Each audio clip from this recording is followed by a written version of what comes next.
BJP Congress ಏನ್ ಹೇಳ್ತಾ ಇದ್ದಾವೆ ಅಂತಲೂ ನೋಡಿದ್ವಿ.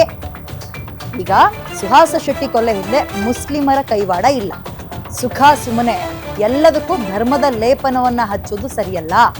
ಕೆಲವರು ಬೇಕು ಅಂತಲೇ ಕೆಲವರನ್ನ ಎತ್ತಿ ಕಟ್ತಾ ಇದ್ದಾರೆ. ಇದರಿಂದ ತಮ್ಮ ರಾಜಕೀಯ ಬೇಳೆಯನ್ನ ಬೇಯಿಸ್ಕೊಳ್ತಾ ಇದ್ದಾರೆ. ತನಿಖೆಗೂ ಮುನ್ನ, ಆರೋಪಿಗಳ ಬಂಧನಕ್ಕೂ ಮುನ್ನವೇ ಜಡ್ಜ್ಮೆಂಟ್ ಕೊಡ್ತಾ ಇದ್ದಾರೆ. ಹಿಂದೂ ಸಂಘಟನೆಗಳ ವಿರುದ್ಧ ಮುಸ್ಲಿಂ ಸಂಘಟನೆಗಳ ಆಕ್ರೋಶ ಇದೆ. ಮುಸ್ಲಿಮರ ಕೈವಾಡ ಇಲ್ಲ, ತನಿಖೆಗೂ ಮುನ್ನವೇ ಒಂದು ಲೇಬಲ್ ಅನ್ನು ಅಂಟಿಸ್ತಾ ಇದ್ದಾರೆ, ತೀರ್ಪನ್ನ ಕೊಡ್ತಾ ಇದ್ದಾರೆ. ಸುಖ ಸುಮ್ಮನೆ ಎಲ್ಲದಕ್ಕೂ ಧರ್ಮದ ಲೇಪನವನ್ನ ಬಳಿಯೋದು ಸರಿಯಲ್ಲ. ಕೆಲವರು ಬೇಕು ಅಂತಲೇ ಕೆಲವರನ್ನ ಎತ್ಕಟ್ತಾ ಇದ್ದಾರೆ. ಇದು ಕೇವಲ ಗ್ಯಾಂಗ್ ವಾರ್ ಅಷ್ಟೇ, ಯಾವುದೇ ರೀತಿಯ ಧರ್ಮ ಕೋಮುವಿನ ಸಂಘರ್ಷ ಅಥವಾ ಕೊಲೆ ಅಲ್ಲ. ಇದರಿಂದ ರಾಜಕೀಯ ಬೇಳೆಯನ್ನ ರಾಜಕೀಯ ನಾಯಕರುಗಳು ಬೇಯಿಸ್ಕೊಳ್ತಾ ಇದ್ದಾರೆ ಅಂತ. ಸೊ ಅಲ್ಲಿಗೆ ರಾಜಕೀಯ ನಾಯಕರುಗಳ ಮೇಲೆ ಬೊಟ್ಟು ಮಾಡಿ ತೋರಿಸ್ತಾ ಇದ್ದಾವೆ ಮುಸ್ಲಿಂ ಸಂಘಟನೆಗಳು. ಇರ್ಲಿ, ಇದ್ರ ಬಗ್ಗೆ ಚರ್ಚೆಯನ್ನ ಮಾಡ್ತಾ ಹೋಗೋಣ. ಓಕೆ, ಇದರ ಜೊತೆಗೆ ಚರ್ಚೆ ಮುಂದುವರ್ಸೋಣ. ಮುಸ್ಲಿಂ ಸಂಘಟನೆಗಳ ಸ್ಟ್ಯಾಂಡ್ ಏನು ಅಂತ ನೋಡಿದ್ವಿ. ಸ್ಟ್ಯಾಂಡ್ ಅನ್ನೋದಕ್ಕಿಂತ ಅವರ ವಾದ ನೋಡಿದ್ವಿ ಅಲ್ವಾ. ಹಿಂದೂ ಸಂಘಟನೆಗಳು ಇದಕ್ಕೆ ಏನ್ ಹೇಳಿದವು ನೋಡೋಣ. ಅವರ ವಾದವನ್ನ ಹಿಂದೂ ಸಂಘಟನೆಗಳು ತಿರಸ್ಕರಿಸ್ತಾ ಇದ್ದಾವೆ. ಕೋಮು ವಿಚಾರಕ್ಕೆ ಸುಹಾಸ ಶೆಟ್ಟಿಯ ಹತ್ಯೆಯಾಗಿದೆ. ಸುಹಾಸ ಶೆಟ್ಟಿ ಹತ್ಯೆ ಹಿಂದೆ ಮುಸ್ಲಿಮರೇ ಭಾಗಿಯಾಗಿದ್ದಾರೆ. ಇದು ಕೋಮುವಿನ ಸಂಘರ್ಷವೇ. ಹಿಂದೂಗಳ ಟಾರ್ಗೆಟ್ ಮಾಡಿ ಹತ್ಯೆ ಮಾಡ್ತಾ ಇದ್ದಾರೆ. ಇದೊಂದು ವ್ಯವಸ್ಥಿತವಾದಂತಹ ಷಡ್ಯಂತ್ರ ಅಂತ ಹಿಂದೂಗಳು ವಾದವನ್ನ ಮಾಡ್ತಾ ಇದ್ದಾರೆ. ಸುಹಾಸ ಶೆಟ್ಟಿ ಹತ್ಯೆಗೆ ಫಂಡ್ ಮಾಡಿದ್ದು ಯಾರು ಹಾಗಾದ್ರೆ? ಗ್ಯಾಂಗ್ ವಾರ್ ಅನ್ನೋದಾದ್ರೆ ಸುಹಾಸ ಶೆಟ್ಟಿಗೆ ಹತ್ಯೆಗೆ ಒಂದು 5 ಲಕ್ಷ ಬಂತಲ್ಲ ಫಾಜಿಲ್ ಅವರ ಅಣ್ಣನ ಕಡೆಯಿಂದ. ಯಾಕೆ ಮಾಡಿದ್ರು? ಮುಸ್ಲಿಂ ಸಂಘಟನೆಗಳ ವಾದವನ್ನ ಹಿಂದೂ ಸಂಘಟನೆಗಳು ತಿರಸ್ಕಾರವನ್ನ ಮಾಡ್ತಾ ಇದ್ದಾರೆ. ಓಕೆ, ಚರ್ಚೆಯನ್ನ ಮುಂದುವರಿಸ್ತಾ ಹೋಗೋಣ. ದಯವಿಟ್ಟು ಕಿರ್ಚಾಡ್ಬೇಡಿ, ವಿಷಯಾಂತರ ಆಗೋದು ಬೇಡ. ನೇರವಾಗಿ ನಾನು ಪಾಷಾ ಅವರು ಅಥವಾ ಶಾರುಖ್ ಅವರು ಇಬ್ಬರಲ್ಲಿ ಯಾರಾದ್ರೂ ಒಬ್ರು ಉತ್ತರ ಕೊಡಿ. ನೋಡಿ, ಇಲ್ಲಿ ಏನೋ RSS ಇದೆ ಅಥವಾ ಹಿಂದೂ ಕಾರ್ಯಕರ್ತರಿದ್ದಾರೆ ಅನ್ನುವಂಥದ್ದನ್ನು ನೀವು ಹೇಳ್ತಾ ಇದ್ರಿ. ಅಂದ್ರೆ ವಾದಗಳು ಹಿಂಗಾಗ್ತಾ ಇದೆ, ಅದಕ್ಕೋಸ್ಕರ ಕೊಲೆ ಆಯ್ತು ಅಂತ.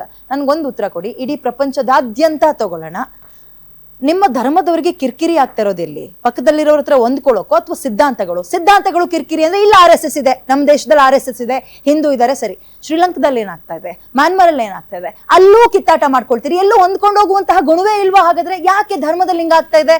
ಧರ್ಮದಲ್ಲಿರುವಂತಹ ಮೌಲ್ವಿಗಳು ನಿಮ್ಮ ಧರ್ಮ ಗ್ರಂಥವನ್ನ ತಿರುಚ್ತಾ ಇದ್ದಾರ, ಸ್ಟೇಟ್ಮೆಂಟ್ ಗಳನ್ನ ಬೇರೆ ಬೇರೆ ತರ ಹೇಳಿ ಕಳಿಸ್ತಾ ಇದ್ದಾರ ಪ್ರಾರ್ಥನಾ ಮಂದಿರದಲ್ಲಿ.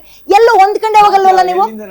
ಯಾವ ಮಾತು ಅಂದ್ರೆ ಅಲ್ಲಲ್ಲ, ಯಾವ ಮಾತು? ಎಲ್ಲಿ ಹೋಗ್ತಾ ಇದ್ದೀರಾ? ನಮ್ಮ ದೇಶ ಬಿಟ್ಟು ಆಚೆ ಹೋಗ್ತಾ ಇದ್ದೀರಲ್ಲ, ಕೇಳಬಾರ್ದ? ದೇಶ ಬಿಟ್ಟು ಆಚೆ ಹೋಗ್ತಾ ಇದ್ದೀರಲ್ಲ. ನಮ್ಮ ದೇಶದ ಒಳಗೇನೆ ನಿನಗೆ ಕಲ್ಮ ಗೊತ್ತಾ? ನಿಮ್ಮ ಮಾತಿನಿಂದ, ನಿಮ್ಮ ಬಾಯಿನಿಂದ ಇಡೀ ಪ್ರಪಂಚದಲ್ಲಿ ಮುಸಲ್ಮಾನರು ಸರಿಯಾಗಿಲ್ಲ ನೀವು ಹೇಳ್ತಾ ಇರೋದು ಅಲ್ಲ. ನೀವು ಹೇಳ್ತಾ ಇರೋದು ಆ ಮಾತು ಅಲ್ಲ. ನೀವು ಹೇಳ್ತಾ ಇರೋದು ಅರ್ಥ ಏನದರ ಅರ್ಥ? ಇನ್ನೊಂದ್ಸಲ ಗೊತ್ತಾಯ್ತು, ಅರ್ಥ ಆಯ್ತು ನನಗೆ. ಪ್ರಪಂಚಕ್ಕೆ ಅಮಾಕ್ಯರ ಮೇಲೆ ಬಾಂಬ್ ಹಾಕಿ ಸಾಯಿಸ್ತಾ ಇದ್ದಾರೆ, ಅದನ್ನು ಗೊತ್ತಿದೆ, ನಡೀತಾ ಇದೆ. ಅದು ನಾವು ಅದು ಬೇಡ, ನಮ್ಗೆ ಬೇಡ. ನಮ್ಮ ದೇಶ ಮುಖ್ಯ, ನಮ್ಮ ದೇಶ ನಮ್ಗೆ ಮುಖ್ಯ, ನಮ್ಮ ದೇಶ ಮುಖ್ಯ ನಮ್ಗೆ. ನಿಮಗೆ ಕಿರಿಕಿರಿ ಆಗ್ತಿರೋದು ಎಲ್ಲಿ? ಸಿದ್ಧಾಂತದ ಬಗ್ಗೆ ಅಥವಾ ಬೇರೆ? ಯಾರು ಕಾನೂನು ಕೈನಲ್ಲಿ ಅವರು ದೋಜನೆ ಮಾಡ್ತಾರೆ. ತಾವೇನ್ ಹೇಳಿದ್ರಿ? ಹೇಳಿದ್ನಲ್ಲ, ಕಾಶ್ಮೀರದಲ್ಲಿ 26 ಜನ, ಶಿವಮೊಗ್ಗದಲ್ಲಿ ಕಣ್ಣೀರ್ ಹಾಕಿದ್ರು, ಬೆಂಗಳೂರಲ್ಲಿ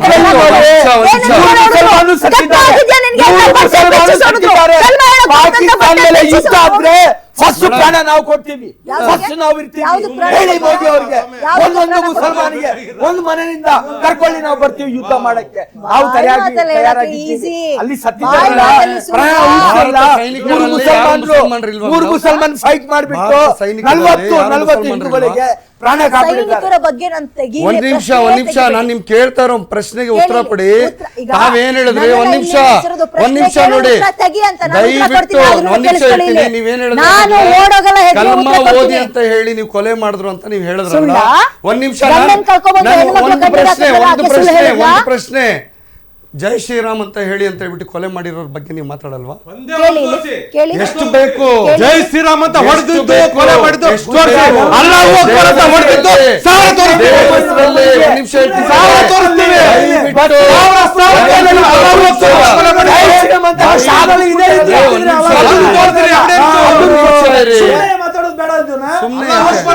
ಹೇಳ್ತೀನಿ ಬಂದ್ರೆ ಈ ರೀತಿನೇ ಕಾಶ್ಮೀರದಲ್ಲಿ ಕೇಸ್ ತಗೊಂಡ್ ಬಂದ್ರೆ ಅವ್ನು ಜೈ ಶ್ರೀರಾಮ್ ಅಂತ ಹೇಳಿದ, ಹೇಳಿಲ್ಲ, ಅದಕ್ಕೆ ಹೊಡೆದ್ರು ಅಂತ ಹೇಳಿ ಆಮೇಲೆ ತನಿಖೆ ಮಾಡಿದಾಗ ಗೊತ್ತಾಯ್ತು ಅವನು ಹೊಡೆದಂತ ವ್ಯಕ್ತಿ ಮುಸಲ್ಮಾನ ಅನ್ನುವಂಥದ್ದು.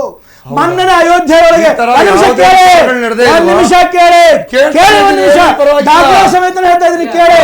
ಅಯೋಧ್ಯೆಯಲ್ಲೂ ಸಹ ಆ ವಿಚಾರಕ್ಕೆ ಬರೋದಾದ್ರೆ ಪಾಕಿಸ್ತಾನದ ಧ್ವಜವನ್ನ ನೆಲದಲ್ಲಿ ಹಾಕಿದ್ನ ಇಬ್ರು ಬುರ್ಕಾ ಮಹಿಳೆಯರು ಕಿತ್ತಾಕ್ತಾರಲ್ಲ, ಯಾಕೆ? ಯಾರು? ಕಲಬುರಗಿ ರಾಜ್ಯದಲ್ಲೇ ಆಗಿದೆ ಸರ್. ನಮ್ಮ ರಾಜ್ಯದಲ್ಲೇ ನೆಲದ ಮೇಲೆ ಹಂಚದನ್ನ ಕಿತ್ತಾಕಿದ್ರು. ಫ್ಲಾಗ್ ಮಾಡಿದವ್ರು ನಾವೇ ನಮ್ಮ ಸಂಘಟನೆಯವರು ಕೆಳಗಡೆ ಹಾಕಿದ್ರಿ. ಯಾಕೆ ಮಾಡಿದ್ರಿ? ನಾವು ಹಾಕಿದ್ವಿ, ಪೇಂಟಿಂಗ್ ಮಾಡಿದ್ರಲ್ಲ, ಯಾಕೆ ಮಾಡಿದ್ರಿ? ನಮಗೆ ದ್ವೇಷ ಪಾಕಿಸ್ತಾನದ ಮೇಲೆ ಇದೆ, ಅದಕ್ಕೆ ಅಲ್ಲಿ ಹೋಗಿ ತೀರ್ಸ್ಕೊಳ್ಳಿ. ನಾವೆಲ್ಲ ಹಾಕಿದ್ರೆ ನಿಮ್ಗೆ ಏನ್ ಪ್ರಾಬ್ಲಮ್?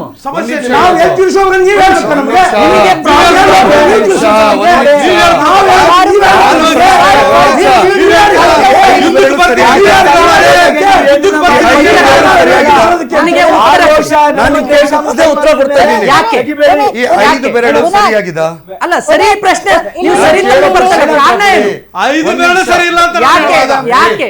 ಸೊಬಗಿನ ನಾಟಕ ಬೇಡವೇ ಬೇಡ. Listen to me. ನಾನೇನ್ ಹೇಳ್ತಾ ಹೇಳಿ, ಈ ಸೊಬಗಿನ ನಾಟಕ ಯುದ್ಧಕ್ಕೆ ಬರ್ತೀವಿ ಅನ್ನೋದಲ್ಲ, ಈ ಪಾಕಿಸ್ತಾನದ ವಿರುದ್ಧ ಯುದ್ಧಕ್ಕೆ ಬರ್ತೀವಿ ಅನ್ನೋದಲ್ಲ. ಯಾಕೆ ಫ್ಲಾಗ್ ತೆಗೆದ್ರಿ? ಸಮಯ ಸಂದರ್ಭ ಬಂದಾಗ ಇವ್ರು ಹೇಳಿದ್ರು, ಒಂದ್ ನಿಮಿಷ ಯಾಕೆ ತೆಗೆದ್ರಿ? ಇವ್ರು ಹೇಳಿದ್ರು ಒಂದು ಮಗು ಅಂತ, ಒಂದು ಮನೆಯಿಂದ 4 ಮಕ್ಕಳು ಬರ್ತಾರೆ. 4 ಜನ ಆರ್ಮಿ ಕಳಿಸಿ ಸೇನೆ ಗಟ್ಟಿಯಾಗ್ಲಿ ಬೇಡ ಅನ್ನಲ್ಲ. ನೆಲದಲ್ಲಿ ಅವ್ರ ದೇಶದ ಬಾವುಟವನ್ನ ಹಾಕಿದ್ರೆ ನಿಮ್ಗೆ ಯಾಕ್ರಿ ಬೇಜಾರಾಗುತ್ತೆ? ಯಾಕ್ರಿ ಸಂಕಟ ಆಗುತ್ತೆ? ನಮಗ್ ಬೇಜಾರಿಲ್ಲ. ಮತ್ ಯಾಕ್ರಿ ನಮಗೂ ಅವ್ರಿಗೂ ಸಂಬಂಧ ಇಲ್ಲ. ಪಾಕಿಸ್ತಾನಕ್ಕೂ ನಮಗೂ ಸಂಬಂಧ ಇಲ್ಲ. ಒಂದ್ ನಿಮಿಷ ಹೇಳ್ತೀನಿ, ನಾವು ಕೇಳಿ. ಸಂಬಂಧ ಇಲ್ಲ ಅಂತೀರಾ? ಅಲ್ಲೋಗಿ ಪಾಕಿಸ್ತಾನ ಜಿಂದಾಬಾದ್. ಯಾರು? ಸಂಬಂಧ ಇಲ್ಲ, ಸೌದದೊಳಗೆ ಕೂತ್ಕೊಂಡು ಪಾಕಿಸ್ತಾನ ಜಿಂದಾಬಾದ್. ನಿಮ್ಮ ಸಮುದಾಯದ ನಾಯಕರು ಯಾರು?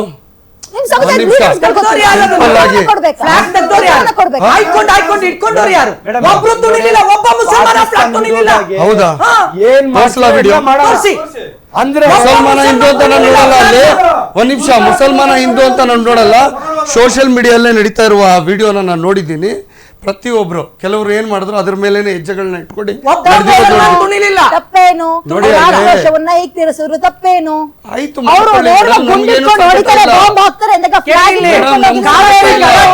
ತಮಿಳ್ನಾಡು ಬಾವುಟ ಸುಟ್ಟಾಕ್ತೀವಿ, ಹಿಂದಿ ಮರಾಠಿ ಕನ್ನಡ ಅಂದಾಗ ಮರಾಠಿ ಭಾಷೆ ಪಾಕಿಸ್ತಾನ ಪರವಾಗಿ ನಾವು ಮಾತಾಡ್ತಾನೆ ಇಲ್ಲ. ಯಾಕೆ ತುಳಿಲಿಲ್ಲ? ನಮ್ಮ ಸಂಬಂಧನೇ ಇಲ್ಲ ಅವ್ರ ಜೊತೆ. ನಾವು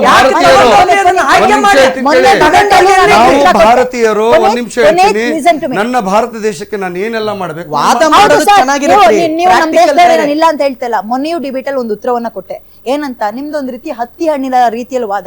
ಮೇಲ್ಗಡೆ ಎಲ್ಲವೂ ಚೆನ್ನಾಗಿರುತ್ತೆ, ಒಳಗ್ ಹುಳುಕು ಅಂತ ಹೇಳ್ದೆ. ನೀವು ನಗಡಿದ್ರಿ ಅದಕ್ಕೆ. ಯಾಕೆ ಅಂತ ಹೇಳ್ತೀನಿ, ಇಂಥ ಘಟನೆಗಳಾದಾಗ ಅವ್ರು ನಮ್ ಸಂಬಂಧದ ನಮಗ್ ಸಂಬಂಧನೇ ಪಡಲ್ಲ, ನಮ್ ಧರ್ಮದವರೇ ಅಲ್ಲ ಅಂತೀರಾ. ಬೇರೆ ಟೈಮಲ್ಲಿ ಹಿಂಗ್ ಹಗ್ ಮಾಡ್ಕೊಂಡು ತಕೊಂಡು ಯಾಕೆ ಒಪ್ಕೊಂಡ್ರೆ ಅವ್ರು ನಿಮ್ ಧರ್ಮದವ್ರೆ ಅಂತ? ಎಲ್ಲಾ ಚೆನ್ನಾಗಿದ್ದಾಗ ಅಣ್ಣ ತಮ್ಮಂದಿರು, ಬಾಯ್ ಬ್ರದರ್ಹುಡ್ಗಳು. ಅಲ್ಲ ಅಂದಾಗ ಅವ್ನು ಯಾವನು ಅಂತ ಗೊತ್ತೇ ಇಲ್ಲ ಅಂದ್ಬಿಟ್ರೆ ಹೆಂಗೆ ಆಗುತ್ತೆ? ಗೊತ್ತಾಯ್ತಾ ಮೇಡಮ್? ಅರ್ಥ ಆಯ್ತಾ ಸರ್? ನಾನು ಒಬ್ಬ ಮನುಷ್ಯನ ಪ್ರಾಣ ತೆಗೆದವನು ಯಾವುದೇ ಧರ್ಮಕ್ಕೆ ಸೀಮಿತ ಅಲ್ಲ ಅಂತ ಹೇಳಿರೋದು. ದಯವಿಟ್ಟು ಅದನ್ನ ಅರ್ಥ ಮಾಡ್ಕೊಳ್ಳಿ. ಒಬ್ಬ ಫ್ಲಾಗ್ ಎತ್ತಿ ಇಟ್ಕೊಂಡು ಹೋಗಿದ್ದು ಯಾಕೆ ಅಂತ ಕೇಳ್ತಿದ್ದೀನಿ. ಅವ್ರನ್ನ ಹೋಗಿ ಕೇಳಿ, ನನಗೆ ಯಾಕೆ ಹೇಳ್ತಾ ಇದ್ದೀನಿ?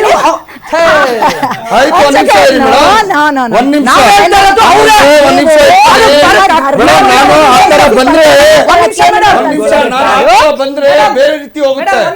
ದಯವಿಟ್ಟು ನಾನು ಹೇಳ್ತಾ ಇದ್ದೀನಿ, ಸಮಾಜಕ್ಕೆ ಒಂದು ಒಳ್ಳೆ ಮೆಸೇಜ್ ಕೊಡ್ಬೇಕು ಅಂತ ಹೇಳ್ಬಿಟ್ಟು ಸಮಾಧಾನದಿಂದ ಆರಾಮಾಗಿ ಆ ಮಾತನ್ನ ಮುಗಿಸೋದಕ್ಕೋಸ್ಕರ ನಾನು ಹೇಳ್ತಾ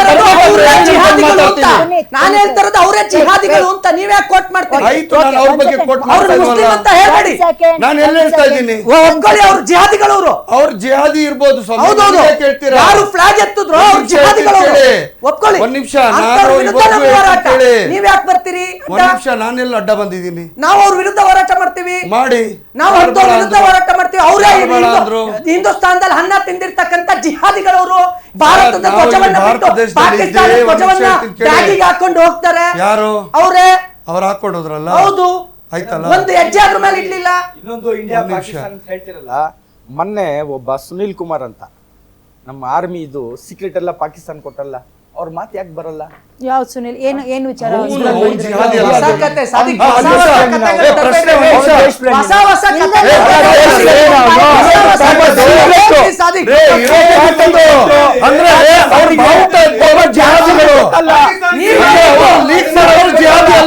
ನಿಮ್ಮ ಇವ್ರ ನಿಮ್ಮ ಧರ್ಮದಲ್ಲಿ ಒಳ್ಳೆ ಕೆಲಸಗಳಾಗಿದ್ರೆ ಹಿಂದೂ ಧರ್ಮ ಅದನ್ನ ತಲೆ ಮೇಲೆ ಹೊತ್ಕೊಂಡ್ ಮರ್ಸಿದೆ. ಯಾಕೆ ಅಬ್ದುಲ್ ಕಲಾಂ ಅವ್ರನ್ನ ಎಲ್ಲಿಟ್ಕೊಂಡ್ ಮರ್ಸಿದ್ವಿ, ಎಲ್ಲಿಟ್ಟಿದೀವಿ ಈಗ್ಲೂ ಕೂಡ. ಅವ್ರ ಹೆಸರಿಗೆ ಯಾವತ್ತಾದ್ರೂ ಕಳಂಕವನ್ನ ಅಬ್ದುಲ್ ಕಲಾಂ ಇದ್ ಕೊಟ್ರೆ ಏನು? ಈ ಭಾರತಕ್ಕೋಸ್ಕರ ಪ್ರಾಣ ಅಲ್ಲ, ಕೊಟ್ಟಿರೋ ಜನ, ಕೇಳಿ. ಈ ಭಾರತಕ್ಕೋಸ್ಕರ ಪ್ರಾಣ ಕೊಟ್ಟಿರೋ ಜನ ನಾವು, ಪ್ರಾಣ ಕೊಟ್ಟಿರೋದು